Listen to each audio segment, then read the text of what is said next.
إن الحمد لله حمدا كثيرا طيبا مباركا فيه نحمده ونستعينه ونستغفره ونعوذ بالله من شرور أنفسنا ومن سيئات أعمالنا من يهده الله فلا مضل له ومن يضلله فلا هادي له وأشهد أن لا إله إلا الله وأشهد أن محمدًا عبده ورسوله يا أيها الذين آمنوا اتقوا الله حق تقاته ولا تموتن إلا وأنتم مسلمون يا أيها الناس اتقوا ربكم الذي خلقكم من نفس واحدة وخلق منها زوجها وبث منهما رجالا كثيرا ونساء واتقوا الله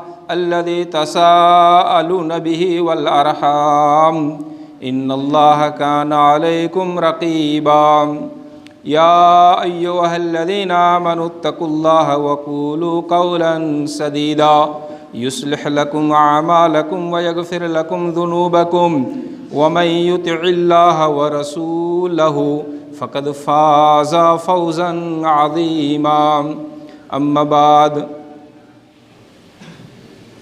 فإن خير الحديث كتاب الله وخير الهدي هدي محمد صلى الله عليه وسلم وشر الأمور محدثاتها وكل محدثة بدعة وكل بدعة ضلالة وكل ضلالة في النار فقد أرشد الباري في معظم تنزيله بعد أن أعوذ بالله من الشيطان الرجيم بسم الله الرحمن الرحيم جاء الحق وزهق الباطل إن الباطل كان زهوقا وقال في موضع آخر فلا وربك لا يؤمنون حتى يحكموك فيما شجر بينهم ثم لا يجدوا في صدورهم حاجة مما قضيت ويسلموا تسلیما۔ برادران اسلام، دینی ملی بھائیوں، بزرگوں، دوستوں اور حاضرین جمعہ، گزشتہ جمعہ آپ کے سامنے جو بات آئی تھی کہ ایک مومن بھائی سے ملاقات کرے گا، زیارت کرے گا، تو اس کا کیا مقام ہے، اس کی کیا فضیلت ہے۔ اس سلسلے میں مسلم شریف کی ایک لمبی حدیث میں نے آپ کو سنائی تھی، پھر وہیں سے بات شروع کریں گے، لیکن شاید آج کا خطبہ کسی دوسرے اہم چیز پر منحصر ہوگا۔ محترم حضرات، پہلے تو ہم اپنے بھائیوں کے سوالات کے جواب دیں گے حدیث و قرآن سے، پھر اس کے بعد اپنے خطبے کی طرف ہم آئیں گے۔ محترم حضرات اور خاص طور پر میرے مسلح بھائیوں، اللہ کے نبی صلی اللہ علیہ وسلم مکہ مکرمہ سے 410 کلومیٹر چل کے مدینہ آئے تھے، دین کی تبلیغ کے لیے، دین کے دعوت کے لیے، 30 پارہ قرآن کریم کی تفسیر لوگوں تک پہنچانے کے لیے۔ اللہ کا شکر ہے کہ 100 کلومیٹر راستہ چل کے میں بھی آتا ہوں آپ تک صحیح حدیث اور قرآن کی تفسیر پہنچانے کے لیے۔ میرے مسلح بھائیوں، اللہ رب العالمین جس طرح ہمیں بھی اجر دے گا، آپ کو بھی اجر دے گا ان صحیح حدیثوں کے سننے پر، اس لیے آپ غور سے سنیں اور اس پر عمل کرنے کی کوشش کریں۔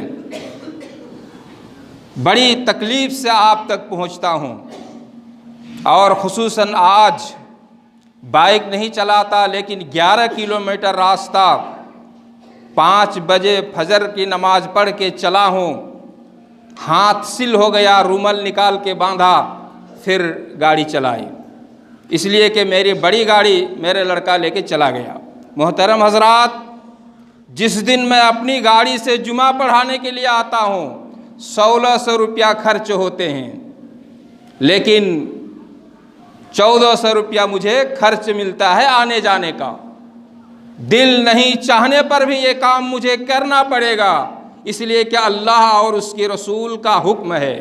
صحیح حدیثیں جاننے والے دنیا میں ناپید ہو رہے ہیں، کم ہو رہے ہیں، اور ایسی صورت میں اگر ہم نے صحیح حدیثیں لوگوں تک نہیں پہنچائی تو اللہ کے یہاں جواب دینا پڑے گا۔ اسی ڈر سے آتا ہوں جمعہ پڑھانے کے لیے۔ محترم حضرات، تو میں آپ کے سوالوں کے جواب میں آتا ہوں۔ سب سے پہلی بات، 3-4 جمعہ پہلے ہم نے بتایا تھا یمین کے بارے میں، یہ قرآن کا شبد ہے قسم کے بارے میں، کہ قسم کا کفارہ دینا ہوگا۔ ہم اس تفصیل میں نہیں جائیں گے۔ ایک اور چیز آپ کو بتا رہے ہیں، یمین، نظر اور ایلا، 3 چیزیں، غور سے سنیے گا۔ یمین، نظر اور ایلا 3 چیزیں ہیں۔ یمین کا بیان آپ کے سامنے آ چکا ہے۔ نظر کے سلسلے میں قرآن اور حدیث میں ہے، آپ نے نظر مانا اللہ تیرے لیے یہ کام کروں گا، وہ کام آپ کو کرنا پڑے گا۔ آپ نے نظر مانا اللہ تیری رضامندی کے لیے یہ کام میں کروں گا، اس کو کہتے ہیں نظر۔ وہ کام آپ کو کرنا پڑے گا، اور اگر وہ کام آپ نہیں کرتے ہیں تو آپ پر کفارہ لگے گا، جرمانہ لگے گا۔ کیا جرمانہ ہے، ہم آتے ہیں آگے۔ اسی طریقے سے قرآن کی زبان میں، حدیث کی زبان میں ہے ایلا۔ ایلا کا کیا مطلب ہوتا ہے؟ آپ نے قسم کھا لیا اپنی بیوی سے کہ تمہارے پاس میں 8 دن تک نہیں آؤں گا، 1 مہینہ تک نہیں آؤں گا، 2 مہینہ تک نہیں آؤں گا، لیکن پھر آپ چلے گئے اپنی بیوی کے پاس، تو آپ کو اس کا کفارہ دینا پڑے گا۔ قرآن کی بھاشا میں اس کو کہتے ہیں ایلا۔ سورہ بقرہ 224 نمبر آیت میں اللہ تعالیٰ نے کہا لِلَّذِينَ يُولُونَ مِن نِّسَائِهِمْ تَرَبُّصُ 4 اشہر۔ آپ اپنی بیوی سے قسم کھا لیں گے، اس کو ایلا کہتے ہیں۔ 10 دن، 8 دن، 2 مہینہ نہیں جائیں گے، لیکن آپ چلے گئے تو آپ کو کفارہ دینا پڑے گا۔ ان تینوں چیزوں کا ہم تفصیل میں نہیں جاتے ہیں، اس لیے کہ ہمارا چرچا کا وشے الگ ہے۔ یمین اور نظر اور ایلا، یہ 3 چیزیں ہیں، تینوں کا کفارہ ایک ہی ہے، اور وہ کیا ہے؟ قسم کا جو کفارہ میں نے بتایا تھا وہی ہے، یعنی 10 مسکین کو کھانا کھلانا پڑے گا، یا ان کو کپڑا پہنانا پڑے گا، یا پھر 3 دن کا روزہ رکھنا پڑے گا، 3 ایام، 3 دن کا روزہ رکھنا پڑے گا۔ یہ 3۔ ایک آپشن اور بھی ہے، اس کو میں چھوڑ رہا ہوں اس لیے کہ اس کی ابھی ضرورت نہیں ہے، غلام آزاد کرنا، وہ ابھی ہے نہیں، اس لیے اس کو میں چھوڑ رہا ہوں۔ تو محترم بھائیوں، خلاصہ کیا ہوا؟ اگر آپ نے ایلا کیا ہے اپنی بیوی کے پاس جانے کا، نہ جانے کا، اور چلے گئے تو قسم کا کفارہ دینا ہوگا۔ آپ نے نظر مانا ہے اللہ یہ کام کروں گا، پھر وہ کام آپ نے نہیں کیا تو آپ کو کفارہ دینا پڑے گا۔ اور یمین کا ذکر ہو چکا۔ ان تینوں کا کفارہ ایک ہی ہے، 10 مسکین کو کھانا کھلانا، یا پھر ان کو کپڑا پہنانا، یا 3 دن کا روزہ رکھنا۔ یہ آپ کو ڈنڈ، یہ آپ کو کفارہ، یہ آپ کو جرمانہ دینا پڑے گا۔ یہ قرآن کا حکم ہے، جناب محمد الرسول اللہ صلی اللہ علیہ وسلم کی حدیث ہے۔ دوسری بات، محترم حضرات، یہ گزشتہ کل مغرب کی نماز میں نے پڑھا، میرے ایک بھائی سے میں نے کہا مصلی بھائی آپ عشاء اور فجر میں کیوں نہیں آتے ہیں؟ تو کہا مولانا ٹھنڈا کے لیے نہیں آتا ہوں۔ یہاں ایک مسئلہ آپ کو بتاؤں گا، یہ ٹھنڈا کا موسم شروع ہو چکا ہے، جو لوگ عمر دراز ہیں ان کو ضرورت پڑے گی۔ میں ایک واقعہ آپ کو بتا رہا ہوں، واقعہ کا مطلب حدیث بتا رہا ہوں، حدیث، صحیح حدیث۔ قرآن کریم سورہ نساء کی 29 نمبر آیت میں اللہ تعالیٰ نے کہا وَلَا تَقْتُلُوا أَنفُسَكُمْ إِنَّ اللَّهَ كَانَ بِكُمْ رَحِيمًا وَلَا تَقْتُلُوا أَنفُسَكُمْ إِنَّ اللَّهَ كَانَ بِكُمْ رَحِيمًا۔ اسی طریقے سے قرآن کی اور جگہ آیت ہے وَلَا تُلْقُوا بِأَيْدِيكُمْ إِلَى التَّهْلُكَةِ۔ اس آیت کی تفسیر میں ہم جائیں گے تو بڑی بات لمبی ہو جائے گی، آپ کو مسئلہ بتا رہا ہوں۔